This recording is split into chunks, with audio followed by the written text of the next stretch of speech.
Morjesta. Tänään olisi tarkoituksena yrittää virittää Pemaria. En ole ikinä tehnyt semmoista, mutta eiköhän myös siitä jotain saa aikaiseksi.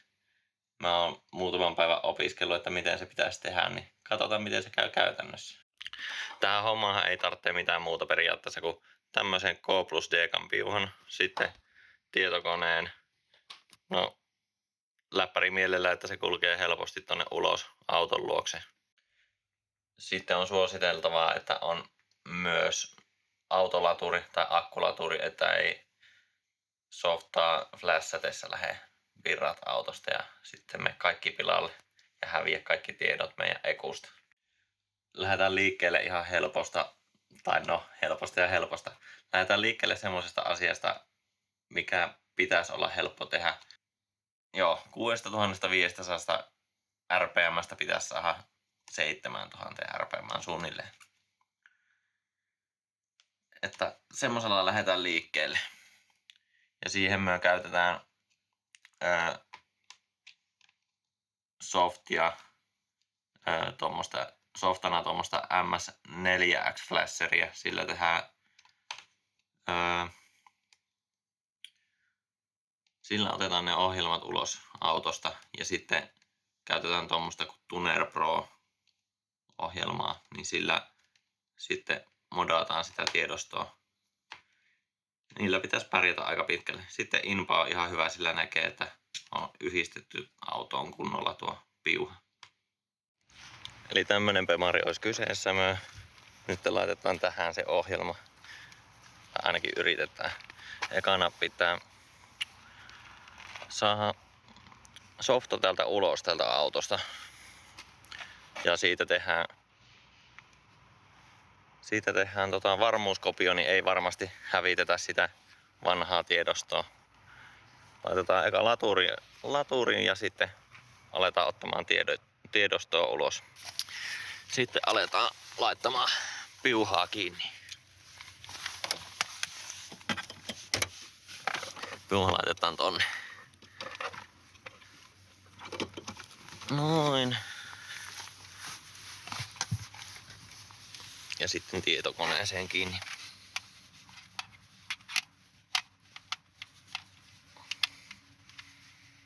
Nyt mä ymmärrän, että minkä takia tubettajat valittaa, että yhdellä kädellä tekeminen on vaikeaa.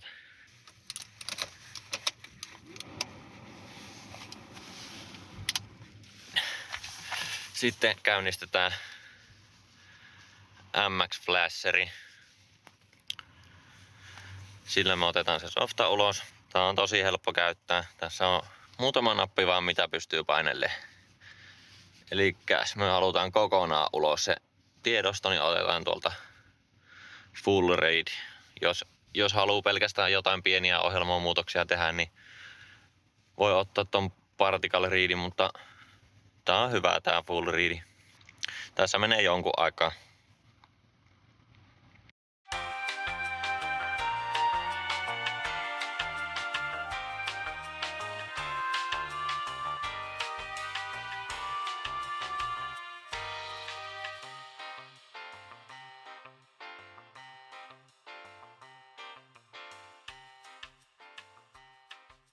No niin, nyt on saatu toi softa tuolta pihalle. Tuosta näkee se, kertoo VIN-numero ja sitten mikä versio tuosta ohjelmasta siellä on sisällä, toi firmware. Tällä hetkellä sillä on toi 430066. Se on ehkä vähän vanha. Voitaisiin päivittää se ihan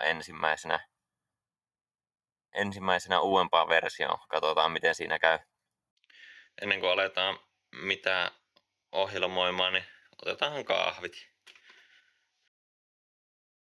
Okei, kahvit on juotu. Ja nyt aletaan tekemään tuota ohjelmaa. Eli me tarvitaan nyt ensimmäisenä tuohon uusi ohjelma. Vaihdetaan ohjelmaa, koska tuo mikä meillä nyt on, niin se on vanhentunutta. Joten mennään firmware fileseihin täältä MS4X:stä. Sitten valitaan meidän EQ-koodin mukaan toi, mistä etsitään, eli MS43. Ja sitten täältä löytyy E46 kolmossarjalainen. Ja moottorina meillä on M54P25. Ja sitten otetaan vasemman puolen ohjauksella ja Eurooppa-malli. Valitaan se. Ja sitten ladataan tuolta. Sitten otetaan tuota Tuner Pro-ohjelmaa varten Definition Files. Se kertoo sille ohjelmalle, että mikä pitää olla, mikä versio, mikä EQ siellä on tällä hetkellä luennassa. Eli meillähän oli tämä MS43006 aikaisemmin, mutta me otettiin tuosta äsken se uusi ohjelma ja vaihdettiin se tähän MS4300069. Eli otetaan tämä full-versio. Noin. Sitten siirretään nämä vaan tonne oikeaan paikkaan, niin saadaan alkaa ohjelmoida. Noin. Sitten tuo pitää ekstraktaa. Saadaan siitä XDF-tiedosto pihalle. Ja tuossa meillä on tuo bin-tiedosto. Eli tämä on nyt se uusi ohjelma. Tämä on meidän autosta otettu ohjelma. Sitä ei saa hävittää missään nimessä. Tässä on tämä, mitä me aletaan nyt muokkaamaan. Jos me haluttaisiin muokata tätä, niin meidän pitäisi kopioida tämä ja sitten alkaa sille kopioidulle vasta tekemään, että me ei voida hävittää sitä originaalitiedostoa. Avataan Tuner Pro. Eli meillä on nyt tyhjä tämä ohjelma, eli meillä ei ole täällä bin-tiedostoa eikä XDF-tiedostoa, joten me voidaan ottaa tältä suoraan. Valitaan tämä tiedosto, mikä halutaan. Otetaan bin-tiedosto ja siirretään tänne. Nyt se on ottanut sen tiedoston, täällä lukee tuo sama mikä täälläkin. Sitten otetaan XDF ja siirretään sekin tänne. Noin. Se aukaisee tämä tiedosto kansio mereen, mikä täällä on. Näitä on paljon. Joo. Sitten tässä vaiheessa voisi oikeastaan save in as, minne halutaan siirtää, eli tänne softauskansioon. Vaihdetaan sen nimeksi vaikka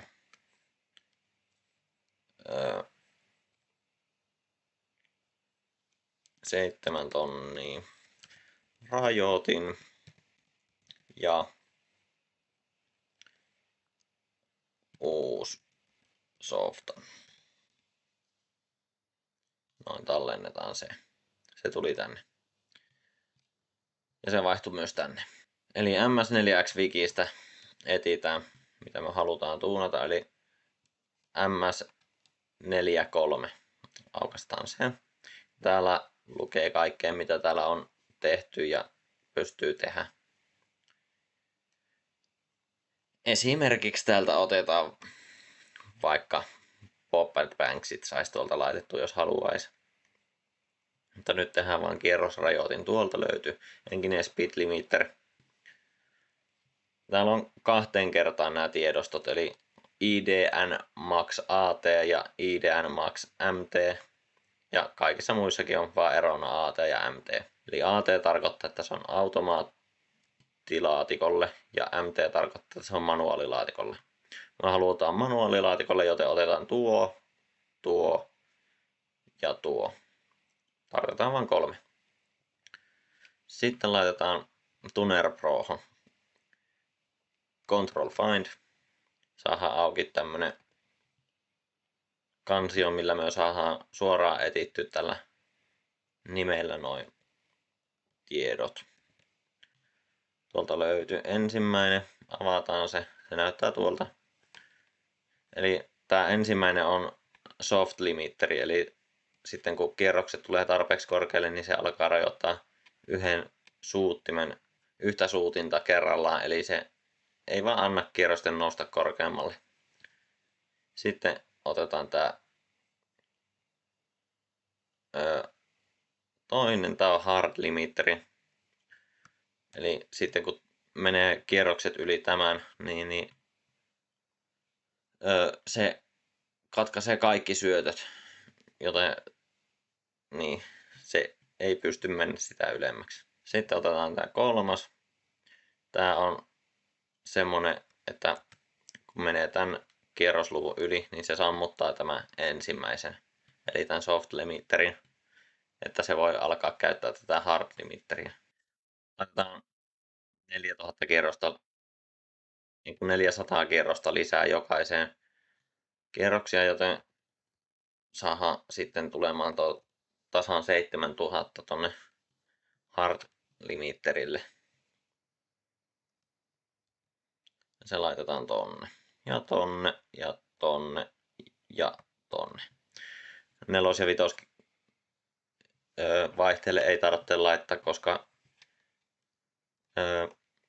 luultavasti ei ikinä niin korkealle kierrätetä niillä vaihteilla.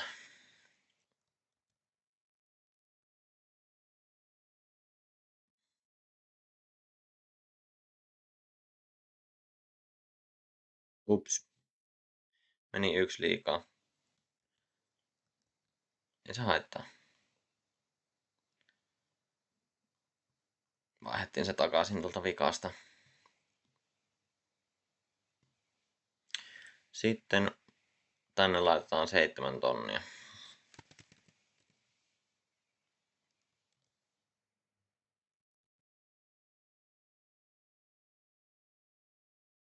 No, siinäpä se oikeastaan ois. Sitten vaan tallennetaan nämä. Tallenna, tallenna, tallenna.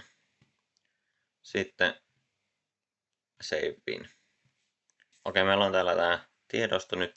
Seuraavaksi pitäisi viedä tuohon Pemariin ja ohjelmoja sisälle.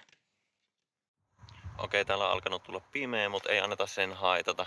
Mulla on täällä koneessa kiinni piuha ja piuhat autossa kiinni ja sitten aletaan laittaa ohjelmaa autoon sisälle. Elikkäs MS4X flasheri auki. Laitetaan kohdasta write binaari. Sitten load binaari. Ladataan se tiedosto. Meillä on se tällä hetkellä täällä softauskohdassa. Ja sitten täältä otetaan tää mihin muokattiin. Eli 7000 rajoitin ja uusi softa. Avataan se. Sitten laitetaan full right. Katsotaan vielä, että auto on laturissa ja ei varmasti lopu virta. Eli auto oli laturissa ja sitten laitetaan full right tuosta. Sitten tässä kestää jonkun aikaa. Okei, nyt olisi tehnyt tuo kirjoituksen, niin kokeillaan laittaa se käyntiin. Jännittävää tämmönen, kun en ole ikinä ennen laittanut tonne ohjelmaa sisälle, niin katsoo nyt, että meneekö toi ihan paskaksi vai mikä siinä on, mutta kohta se nähdään. Se lähti käyntiin, joten ei se ihan hirveästi voinut mennä pieleen. Sitten pitäisi testata, että miten kierrokset.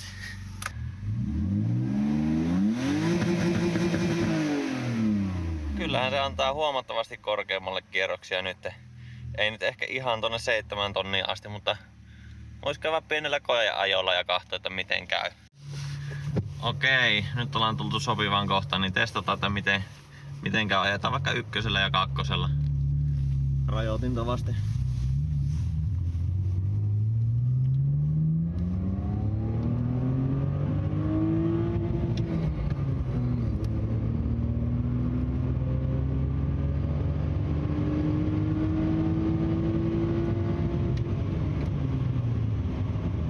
Kyllähän toi on noussut toi rajoitin. Ennen se nappas suoraan tuohon 6,5 ja nyt se menee reilusti yli. Tällä kertaa onnistuttiin virityksessä. Katsotaan mitä me seuraavaksi keksitään. Vois vaikka tehdä hardcutin tuohon seuraavaksi, jos kiinnostaa. Kiitos kun katsoit tänne asti ja seuraa kanava.